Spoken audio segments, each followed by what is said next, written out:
the business started to crumble, so did I. I think one of the skills of an entrepreneur is you don't take it personally.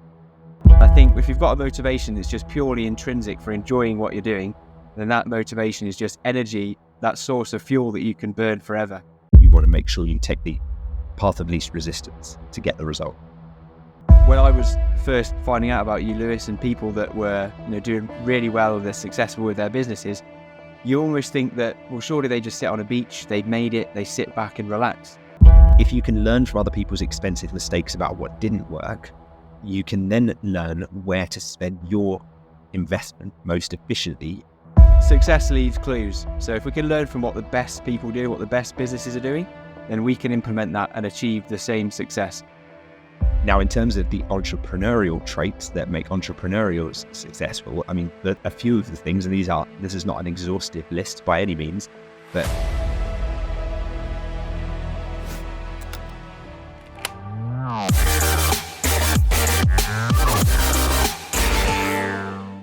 welcome to the Dropship Unlocked podcast. I'm Lewis Smith, the founder of Dropship Unlocked, and with me is our client success coach, James Eardley. Now, when we're not recording the podcast episodes, we're running our own e-commerce businesses and helping aspiring entrepreneurs launch their own high-ticket dropshipping businesses.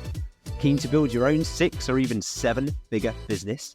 My book, The Home Turf Advantage, is your blueprint for launching a profitable online store. Grab your copy at htabook.com today and let's get you started. Now sit back, relax, and let's unlock your potential with the Dropship Unlocked podcast. Today, Lewis and I are going to be diving into our highs and lows of our dropshipping journey. And the way we're going to be revealing these insights is through the questions that you've been asking us. So this is episode number 50 of the Dropship Unlocked podcast. And I can't believe we've got to episode 50 already. So thank you for everyone that's been listening, for all of your support. And to celebrate getting to this milestone number, we've been collecting questions that we've been receiving, and we're going to answer them in an episode today dedicated to answering your questions. So, Lewis, do you feel excited to answer some questions today? Yeah, really looking forward to this one. I think it's going to be a great episode, great milestone to mark the big 50. And as you say, I can't believe that we've reached this stage and the first 50 of many more to come. Absolutely. Here's to 50 more, and we'll do a milestone episode each time. So let us know if you've got any ideas for that. And let's start off with some quick fire questions, Lewis, for you, and then we'll go into some questions that need a bit more explanation. So firstly, a question that we've had in from Terran, and she's asked, what was your biggest failure? Yeah, interesting. It was funny, we were talking about this just offline before we started recording the podcast, actually. And currently at the moment, I'm sitting in a business center at the apartment complex in Mexico, where I'm living at the moment. And it reminded me, like the makeshift setup I have here with like the camera balancing on, a kind of a pot above the laptop, reminded me of when I was in Bali, and it was a few years ago, and we'd hit some financial troubles with my e-commerce business where I'd taken my eye off the accounting. I hadn't set aside the correct amount of funds for the VAT that was going to be due that quarter, or the corporation tax. I was kind of just like seeing money go into the account, money go out, hoping that it would all balance out, and it often doesn't when you take your eye off the ball like that. And I got to the point where we had pretty much zero in there, and we had suppliers calling us saying, okay, we need that 20 grand payment now. And me just thinking, well, I don't have it. I don't know what to say to them. And that level of anxiety, that insomnia that I experienced for the first time ever was such a low for me. And it made me realize, firstly, how much I'd tied my identity to the success or failure of my business, which was a mistake. I should have separated those two more. But also, it just taught me so much about how to run a successful business. And there was a moment where I was on a conference call, or on like a call, I think, with the accountant and one of the suppliers, trying to figure out payment terms, how I could pay them back. And I was in a hostel kind of hotel in Bali, and they didn't have a desk in the room. So I had to pull out this mini fridge that was like under the desk, and it was this like boiling hot mini fridge that was like rumbling with like a motor in it. And I had to sit to kind of like straddle this mini fridge with my laptop like perched up by the TV and get on this Zoom call. And I just in that moment, I think Becky looked at me almost like, what are you doing? And it just made me think, I've really hit a low here. Like this is not what I had pictured when it came to digital nomadism and location independence. So fortunately, we managed to get out and we managed to pay the supplier back over time. And since then, that was probably the best lesson I've ever learned in business, because I've not taken my eye off the finances since then. So it was a great lesson. But yeah, probably being 20K in debt very early in my business was a big failure of mine, and something that I make very sure to encourage anyone who follows our method now never gets into the same situation by following the tracker templates that we lay out. And failure is the best teacher, as is so often said. So I love that question because it really dives into some of the biggest lessons that you've learned as well. So thanks for that quick question, Terran. Next up is a question from Abby, and she's asked, what keeps you motivated and driven? Well, I think it changes over time, doesn't it? Originally, what kept me motivated was family. You know, I didn't have children at the time when I first decided to start one of these businesses. I do now, but at the time it was like I knew I was going to become a dad, and at some point in the near future. And obviously, I was married to my wife Becky as well, and so initially it was like that freedom to be present with them, to be a present husband, to be a present dad in the future to my children.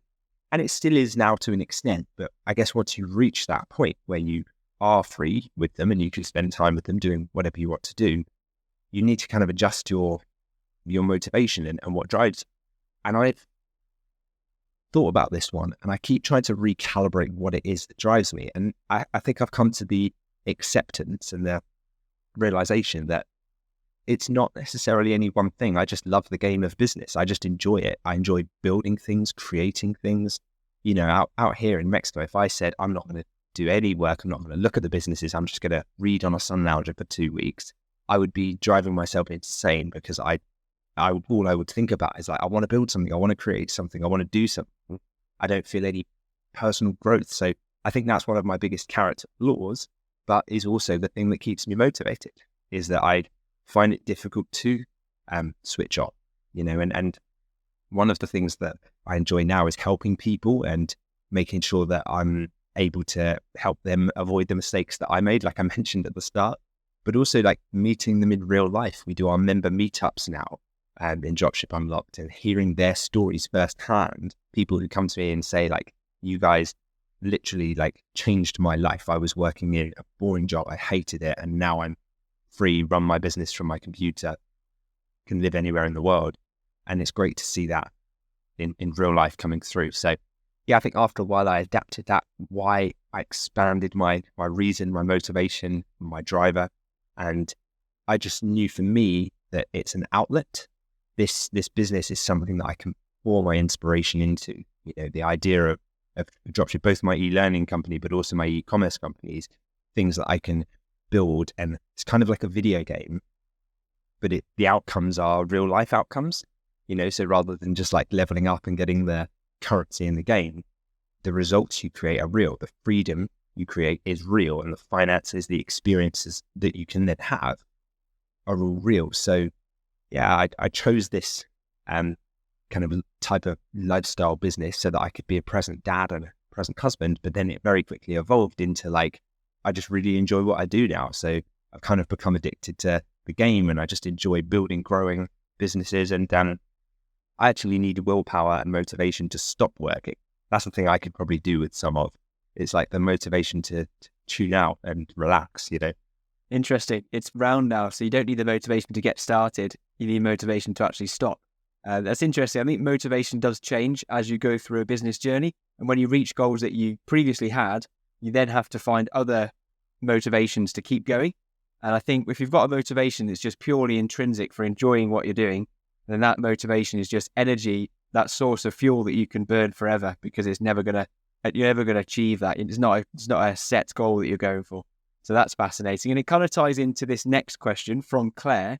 And she's asked, can you share a moment in your dropshipping journey when you realized that you had made it? Yeah, it's an interesting question, because I think it might be different for some listeners, but I'm always striving for the next goal. So I think if someone ever feels like they've made it, in inverted commas, what happens is they quickly, like, they lose the hunger dries up, and then they stop doing what they did that got them to where they are. And so to me, I'm always focused on the next goal, the next target, whether that's an income target, whether that's an impact target to help more people. But I'm always conscious of what work I put in to get here. And to me, I'm always like, no matter how much I level up, I always feel like I'm only just getting started. And I think that's because I invest in myself and my personal development, and I'm always around people who are operating at a higher level than me. I pay to get in the same room as those people. And certainly I'm not taking my foot off the pedal now, because I get into a room around other people that are way further ahead than where I am. And I'm thinking, well, this is like, I'm only scratching the surface. So yeah, of course, there's some nice milestones along the way. You hit your first 10K month, great. You hit your first 100 or 200,000 pounds in sales, amazing. When you hit your first 1, 2, 3 million pounds as well, they're all great milestones, and we want to recognize those, take a moment and, congratulate ourselves and congratulate each other. If you're in our community, you definitely worth posting about those, because people will kind of digitally pat you on the back. But anyone who spends too long celebrating and patting themselves on the back for that bit too long, we tend to see that they take their eye off the ball, and that complacency can start to creep in. So I think it's a very dangerous thing to ever say, I've made it, because it won't be for long. Interesting. Yeah, it's a fascinating mindset. I think when I was first finding out about you, Lewis, and people that were, doing really well, they're successful with their businesses, you almost think that, well, surely they just sit on a beach, they've made it, they sit back and relax, because there's a moment when they look round and think, I've made it.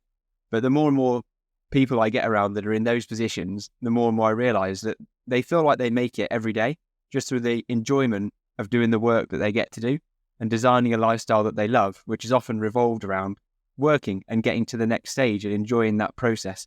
So it's interesting to hear your mindset is very similar to that as well, Lewis. Okay, brilliant. So here's some more questions now. These probably need a little bit more explanation. And the first one we've had in is from Harrison and Ben.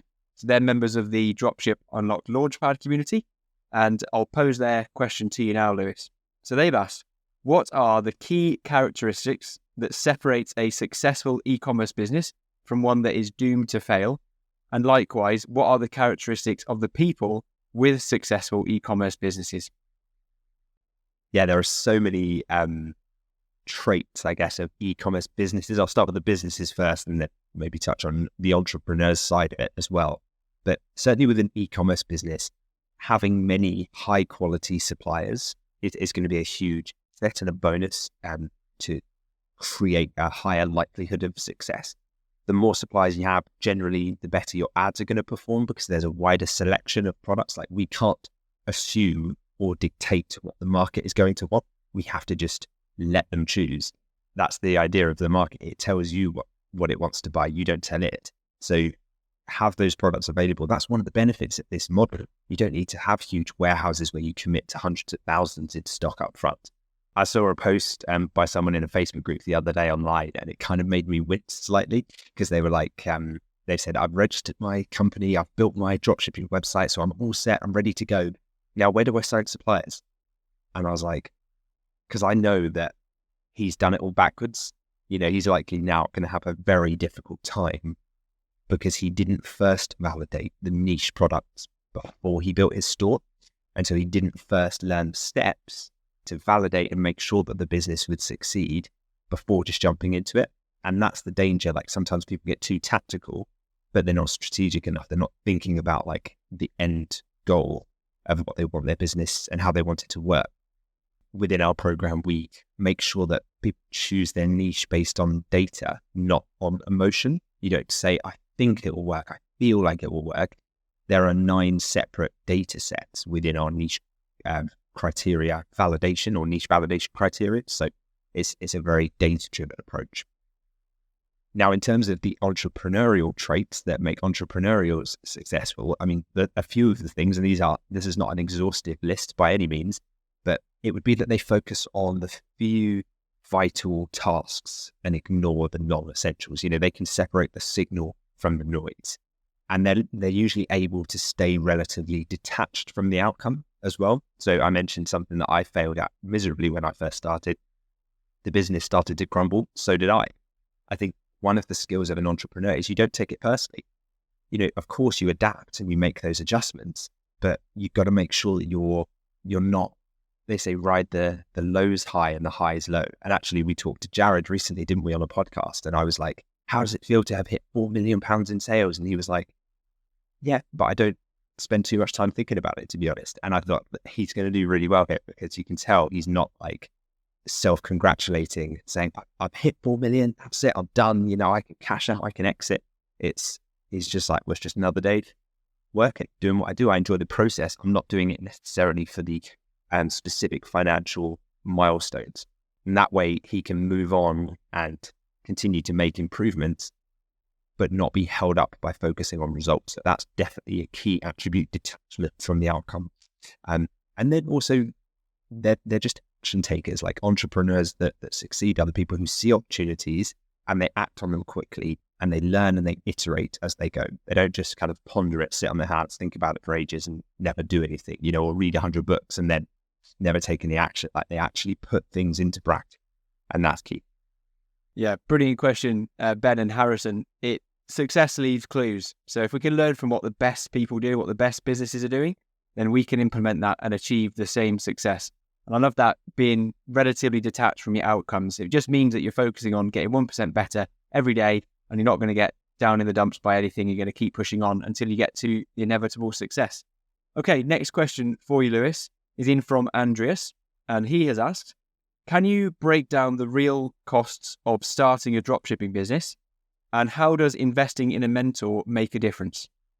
Okay, so I guess you can separate costs into different categories when you're starting a business like this. You've got your running costs, and then you've got your advertising costs. So in my experience, investing in a mentor or a mentorship program or a training program is greatly going to reduce your running and advertising costs, both of those, because the time it takes to become profitable will be so much shorter, because you won't need to make the mistakes that people have made who came before you. Learn from them. Don't reinvent the wheel. So if you can learn from other people's expensive mistakes about what didn't work, you can then learn where to spend your investment most efficiently and get the most bang for your buck. If they say, don't run these types of campaigns, they don't work, we spent tens of thousands on them and they didn't work, do this instead, you'll get results straight away. Like, you could save yourself tens of thousands just from a single piece of advice, not to mention the full step-by-step blueprint.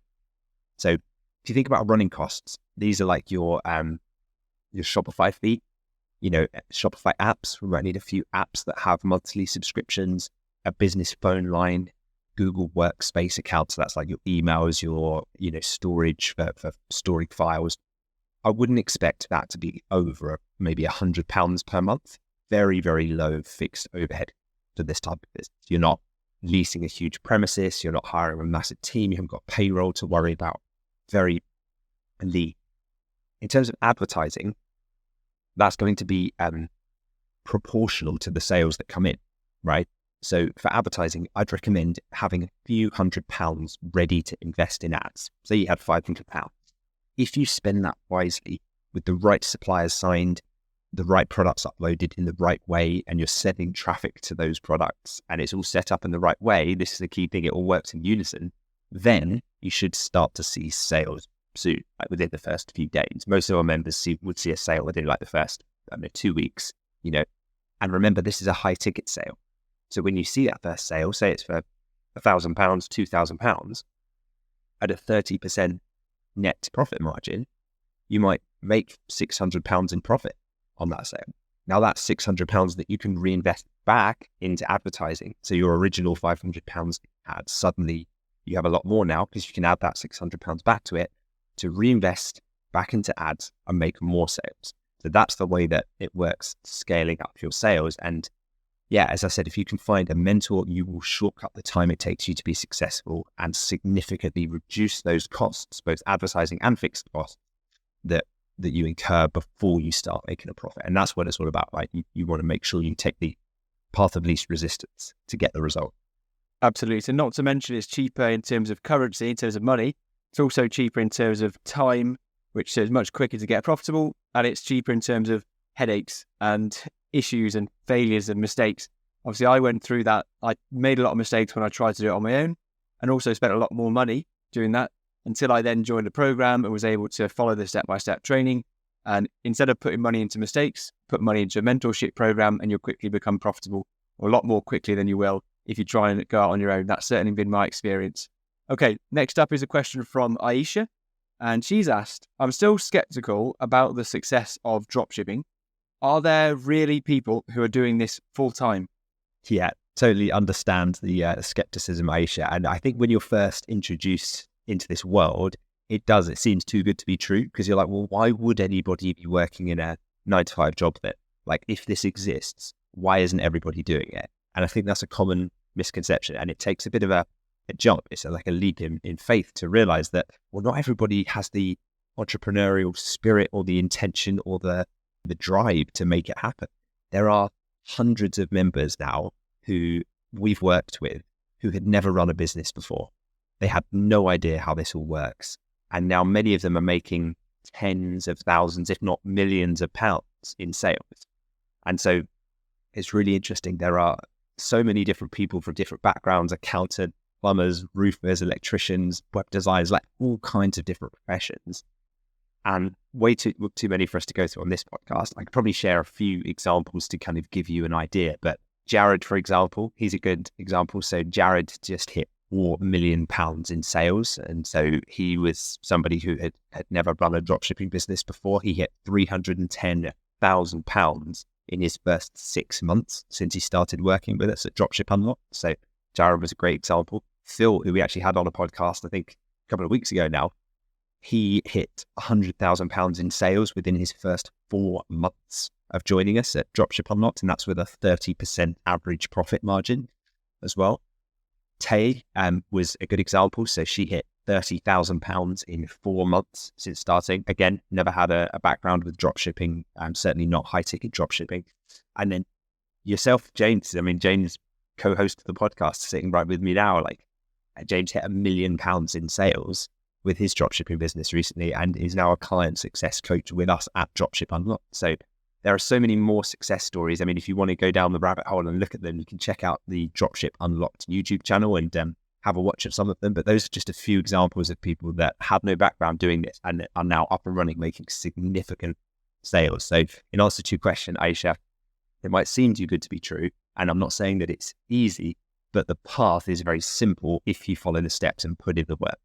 Yeah, and often you have to see things to believe it. But fortunately, in the online digital world that we live in, you can get around people that are doing that. You can listen to people, you can watch videos, and you can find out about people who are doing dropshipping full-time and have made it their full-time income.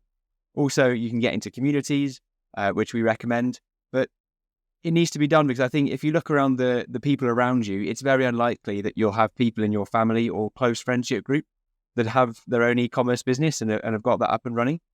Not yet, Lewis, and we're doing our best, but hopefully eventually everyone will know somebody that's run their own e-commerce business. But until that point, you just need to surround yourself, watch some videos and find out about the people who are already doing it that aren't too dissimilar to yourself, and that will give you inspiration that you can do it as well. Okay, so next question is in from Kai. So Kai has asked, for beginners who are feeling hesitant, what sort of mindset shifts and practical steps would you say are crucial to feeling more confident to start dropshipping?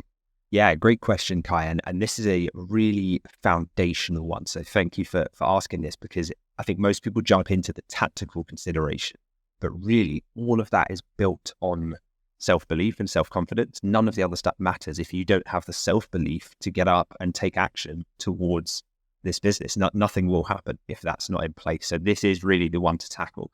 So I think the first thing to understand is that your journey is unique, right?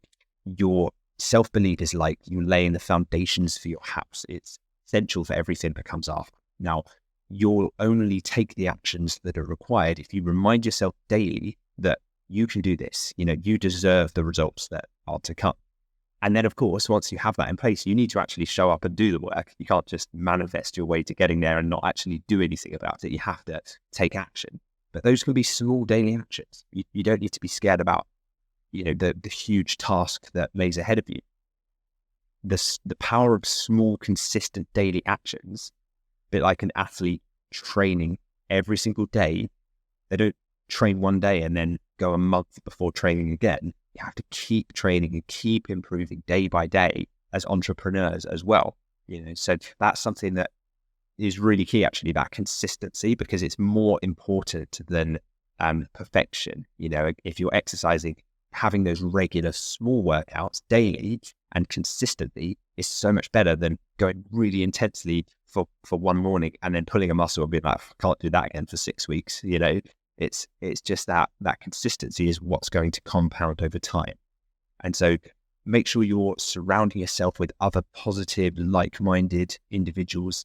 Control your sphere, like what inputs you take in. That's why I always said, like, I tuned out of the news. I wanted to surround myself with positive, confidence boosting inputs. And eventually you will get to the point where you start to take the kind of actions that are aligned with the person that you believe you're becoming. So it doesn't happen overnight, but eventually you get to the point where you think, okay, I believe this, I deserve this, I know what I'm doing now, let me get to work. And you'll start taking those actions and you'll see it all come together. And that will drive you so much further than someone who shows up and thinks, I'm not really sure if this will work, but I'll give it a go, because they'll just fizzle out and then never succeed long term. And confidence is key. And it's a shame when I see people that just don't believe in themselves to make things work. And if you can flick that switch in your mind to believe in yourself, to get around people that are going to be positive and back you and put trust and belief into you, then you can see that in yourself and realize how far you can go. But it needs to come from within. You need to start to believe in yourself. And that first comes from the thoughts that you have towards yourself. How you sort of talk to yourself is like the first thing. Give yourself the self-belief. And then you give yourself the permission to start taking the actions that align with that new belief, that new identity that you've created for yourself. So that's a key one. So great question there. Glad we could touch on that. A real foundational point of starting one of these businesses. Okay, next up, questions in from Johnny. And Johnny's asked, what advice would you give to someone who doesn't feel ready yet to start their own business? Okay, interesting. So I now realize after a long time of doing this that the phrase, I'll think about it, is often code for I'm afraid to commit. It's like you're watching the train leave the station and it's pulling away because you hesitated to step on it, and you can see it leaving this opportunity, but you're afraid to commit and just step on it. And it's because they're often afraid of something deep down. So when someone says, I'll think about it, my next follow-up question is, what are you hesitant about, or what are you afraid of? Because if we can help them tackle that, like, is it self-belief? Are they thinking about it because they don't yet believe or have those foundations that they can do this? Or is it confidence in the model? Because both of those things can be helped significantly by just getting around like-minded people, surrounding yourself with evidence of other people running businesses like this already, because you see them succeeding and you start to realize, oh, I could be one of those. I could do that. And that you feel that self-belief rising and you feel that confidence growing and you start to take the actions. But the whole foundation of this is built on self-belief. So if you write down your biggest, scariest goals on paper every morning and evening, and you write them out as if you've already achieved them, that's the key. You've got to write them out in the tense of, like, I am a successful business owner with $1 million per year business. I feel amazing. I have time with my family. I get to spend time with my children. I take my parents on holiday every year.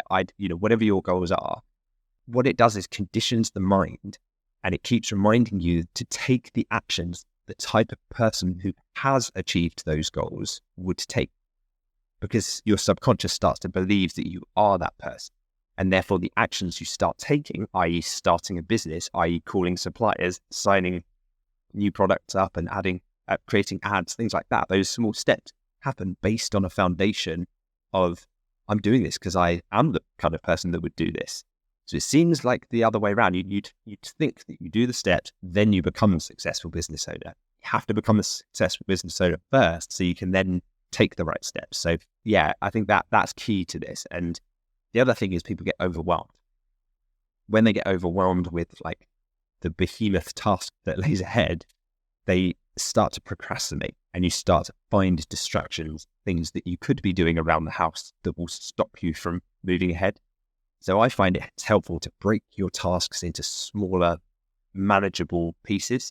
And when you do that, you'll be amazed at what you can accomplish. If you set yourself like 3 micro tasks per day to get done, and those feed into a bigger task, you will eventually get there step by step. So really try and focus on your why as well. Reconnect with your reason for wanting to start a business like this. What is your why? Is it to spend more time with your family? Is it to be able to live and work from anywhere in the world? Is it to have that total time freedom and autonomy over your time, that's your fuel. That's the stuff that's going to drive you. A huge cruise ship that's going to leave the dock. If they're preparing to leave and set sail, the captain doesn't say, "I'll think about it." He checks, are the crew ready? Is everyone ready to go? And then he finally says, "Let's do this." And then they set sail. So you have to be ready in that mindset first before anything big is going to happen.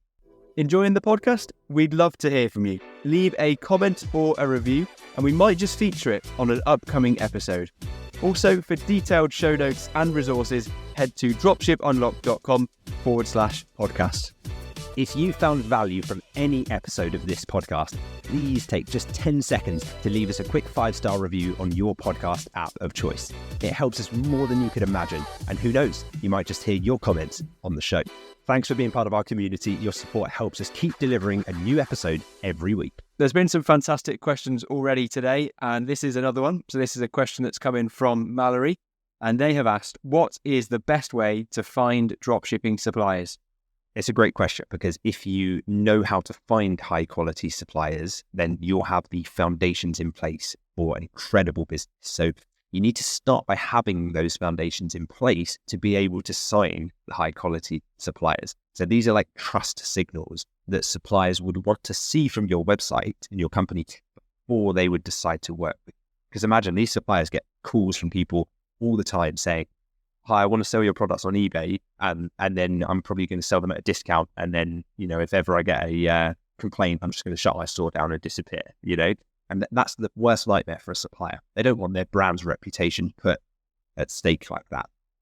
So having a registered limited company set up, something we guide you through in week 1 of the program, having a business bank account set up so that you can give them those details ready for you to make payment, having the niche products chosen that mean that when they look at your site, they're going to feel like their products would be at home on your store. Building a simple store to show suppliers that has like your company number, your VAT number, your company address, your business telephone number, like all of these things are going to increase your chances of signing those suppliers. Now, the other thing is we research the other retailers that are dropshipping in that market. So we know that the brands that we'll be approaching are already dropshipping and are already happy to work. So that's why the question I mentioned earlier that I saw in a Facebook group made me wince, because I was thinking the person hasn't even validated that the suppliers are happy to dropship. And so they're fighting an uphill battle if they go about it like that. Instead, figure out first that they're happy to build the store, then contact them. And again, we guide you through all of this step by step in the program. So reach out to those suppliers once you have them, one by one on the phone. Check out episode 22 of the podcast for a step-by-step guide, which is all about this. It's called How to Sign UK Dropshipping Suppliers. So that's episode 22. You can line up after this one. Perfect. Thank you, Lewis. So important to get the foundations in place before you even contact a supplier, so you'll get a fantastic conversion rate of supplier contacts to suppliers signed. Okay, next question is in from Declan. So Declan asked this inside the Dropship Unlocked Launchpad community. So Declan's asked, I'd appreciate a deeper dive into a marketing playbook once things are set up and running. So what spend would you advise across platforms, and what key metrics are you looking for in terms of visitor activity, and what is the best platform to view them on? Is it Google Analytics, Merchant Center, or Shopify?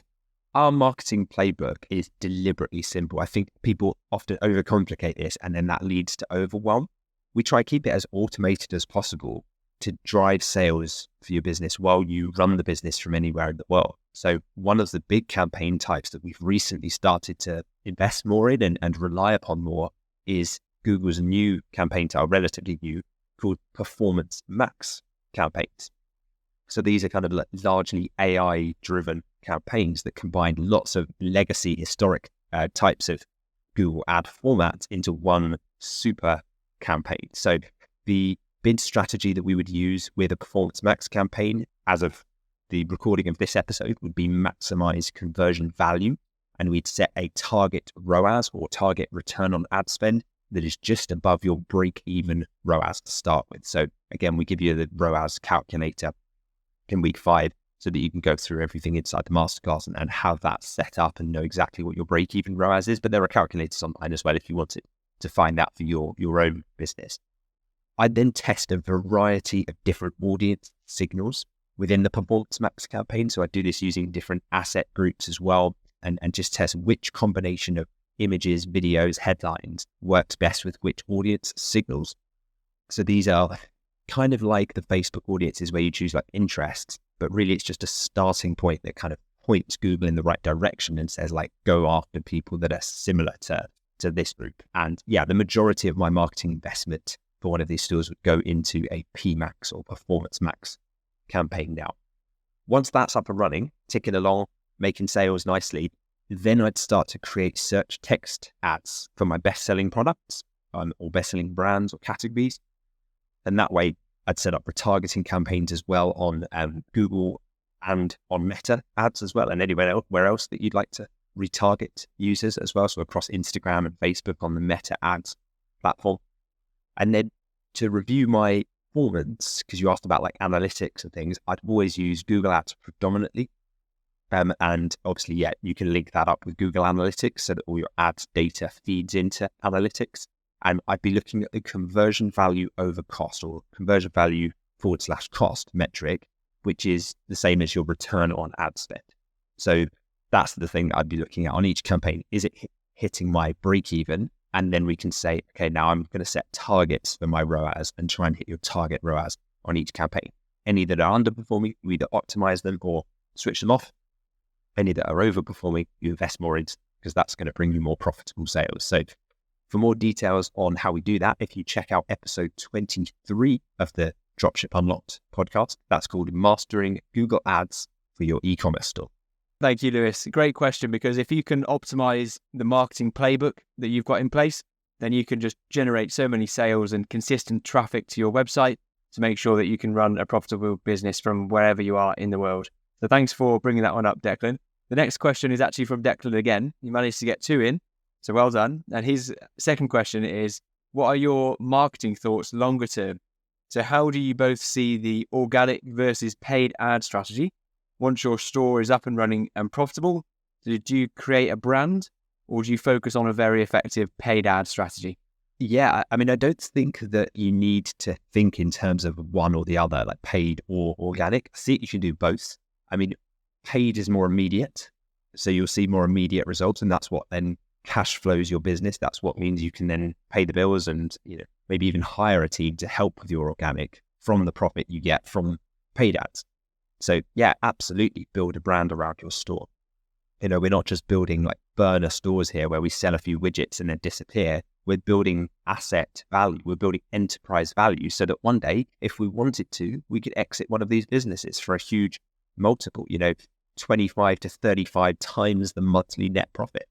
So if a store that you had was making, say, £6,000 in profit per month, you could realistically look at selling that store, that brand, that business for a 35 times multiple. So £210,000 at a 35 times monthly profit multiple for a store that's making £6,000 per month. Now, obviously, you need to find the right buyer, go through a broker probably to find that. But yeah, you're absolutely building an enterprise and brand value by doing that.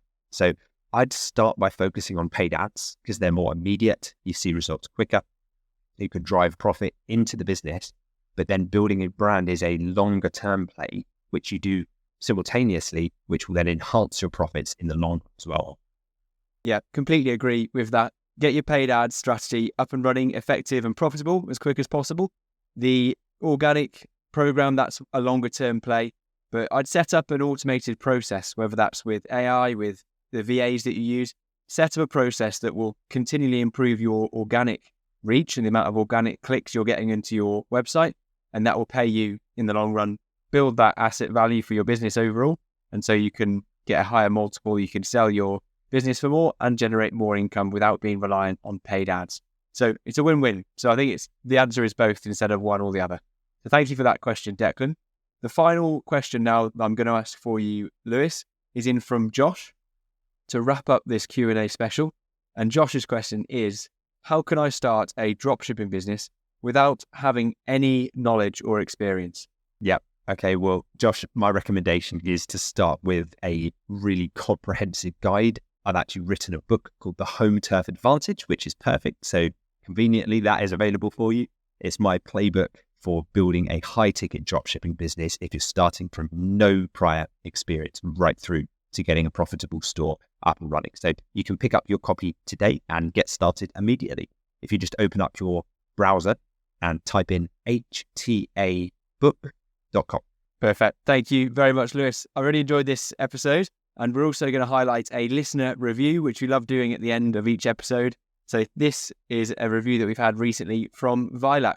So thank you for your review. He's left his in a comment under a recent YouTube video, and he said, "Thanks, guys. I bought the book and is going through it now. It was very enjoyable to read and make notes on. The chapters are very comprehensive and actionable. There's some great advice, especially when money is a bit short. But the book is extremely fun to go through." So thank you, Vilac, for your review. Do let us know if you've enjoyed this style of episode today, and we'll do more in the future. Yeah, thank you so much for your review, Vilac. We're really glad to hear that you've been enjoying the podcast.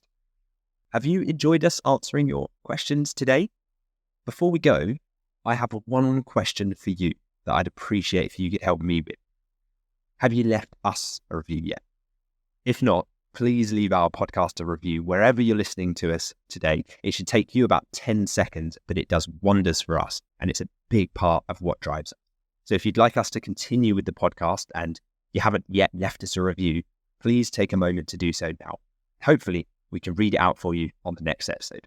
Thanks for joining us on this episode of the Dropship Unlocked podcast. We hope you're walking away with insights and inspiration.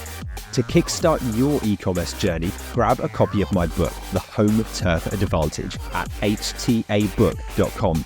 It's a distilled guide based on real experience to help you build your e-commerce venture. Don't forget to hit the subscribe button for more strategies and success stories. And if you like what you heard, a 5-star review would mean the world to us, and you might just get a shout out on an upcoming episode. And finally, thank you for deciding to spend your time with us today. We can't wait to bring you more insights on the next episode of the Dropship Unlocked podcast.